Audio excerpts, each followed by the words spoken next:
Everyone says the future is remote, and they say things like, why chain yourself to an office when you can work remote from beaches in Bali or a coffee shop in Lisbon? Social media is flooded with smiling faces of digital nomads holding laptops next to a coconut tree, as if it's what building a serious business looks like. But let me tell you something you won't hear from the mainstream. Remote work will kill your business. And it won't collapse overnight. It's not like you suddenly wake up and the company is gone. No, it's more subtle than that. Remote work is poison. It seeps in quietly, first in your culture, slowly into your productivity, and then in your bottom line. And by the time that you realize the damage, someone else, maybe a competitor in Singapore, in Dubai, or even in your own city, is dominating your industry whilst you are left behind. Remote work was sold as freedom, but what if it's really a trap? What if it's the perfect way to keep entrepreneurs small, weak, and distracted, while the serious world builders are doing the opposite? And that's the question worth asking, and that's what I want to unpack today.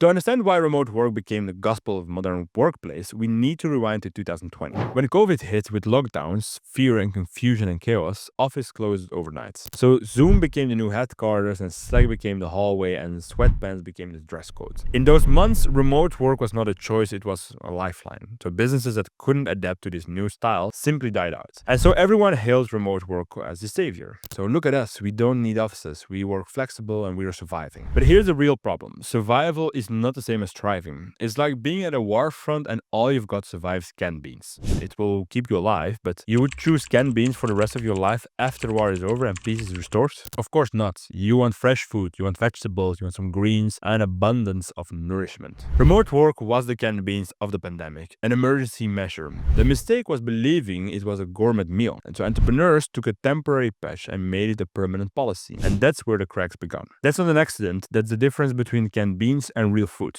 Let's talk about culture. Every strong business has its culture. Is it energy you feel when you walk into the office of a successful startup, the buzz of a conversation, and the spontaneous brainstorming, the accountability of knowing your boss or your teammate can literally see you're working? Culture is built in the little moments, the joke by the water cooler, the look you exchange across the room when an idea lands, or the late nights when a team orders pizza to meet a deadline. That's what creates bonds. That's what builds loyalty. Now, imagine replacing all of that with Slack notification. Hey, you got a second for the Zoom? The answer is no. You don't build culture with emojis. You don't build loyalty with the Google Meet link. Remote work turns employees into contractors. So they're no longer part of a tribe. They're just a username in a chat. And what happens when they feel no attachment? They leave like they've never existed. No goodbye party or even resignation letter. They ghost you and one day they're just online, the next day they're gone. I've seen businesses struggle with this. A client told me once, it feels like I don't have employees anymore, just freelancers that I pay monthly. And that's not culture. That's not how you scale. Culture is like a fire. In an office, you see the flames, you feel the warmth, but for remote, everyone is holding their own candle, isolated, and most of them eventually burn out. IBM was one of the earliest champions of remote work. For decades, they have thousands of employees who work from home. But in 2017, IBM shocked everyone by pulling 5,000 remote workers back into a physical office. And why? Because their innovation had flatlined, projects were delayed, culture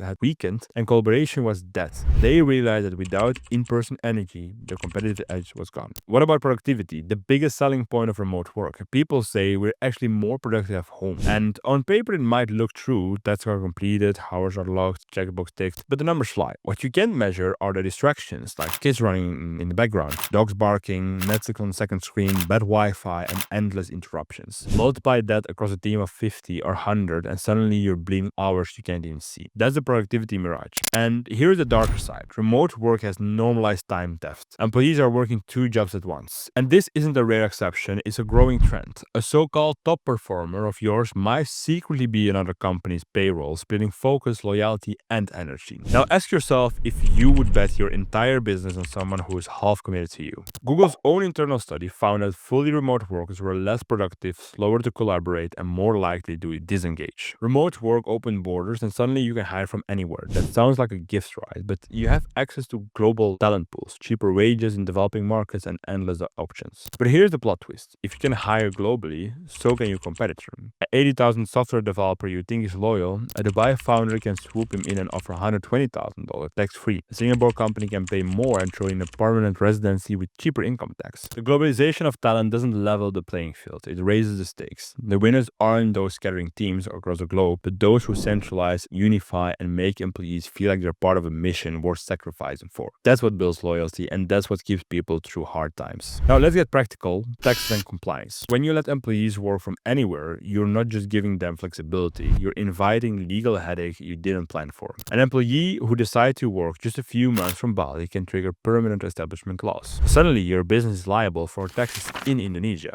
German tax authorities began cracking down on companies whose employees were working remotely abroad. So employees who worked from Spain or Portugal trigger permanent establishment rules, forcing companies into unexpected tax liabilities. One CEO said, "We thought we were saving money on offices, and instead we spend more on lawyers and compliance than we ever did on rent." Other companies have been fined heavily because of this exact mistake. What started as flexibility turned into a legal chaos. Remote work looks cheap until it isn't. Up until now, I've laid out the problems. So culture collapse, productivity illusions, and global competition, and tax nightmares. But to be honest with you, the solution to all of this isn't rewinding to 2019, forcing everyone back into cubicles and long commutes. And it's certainly not staying stuck in the post-COVID Zoom economy either, where every meeting feels like a chore and culture is built on Slack emojis. The winning model is strategic hybrid, and this is what it means. So you bring your creative team, leadership, and core product builders together under one roof, and these are the people who shape the vision, innovate, and make magic happen when they're the face-to-face. Their energy compounds when they're in the same environments, and meanwhile, the roles that require less friction, like support, backend operation, and customer service, they can be remote. But only if they are measured, managed, and accountable. So the point is whether someone answers emails in pajamas, the point is that the high-value work, so the decisions that shape your company's future, happens in a space designed for excellence. Because the truth is, your environments shapes your ambition. So remote work doesn't give you freedom, it gives you fragility. Strategic hybrid, on the other hand, gives you the freedom you deserve. Because when your business has a tax-optimized hub, a loyal culture, and distributed operations built on strength, you, the entrepreneur, can live anywhere. Dubai today, Singapore tomorrow, and Portugal next year. And that is real freedom. So don't fall for the illusion, build smarter and build globally. And if you're ready to design your own strategic hybrid model with tax optimization, second residencies, and a global structure that makes your business bulletproof, visit Emifast.com and schedule a free consultation with one of our expert advisors. Because freedom doesn't belong to the scattered teams, it belongs to leaders who build strength at the core, then enjoy the freedom at the edge. If you find this video valuable, hit the subscribe button, like, comment, and share, and I'll see you in the next video.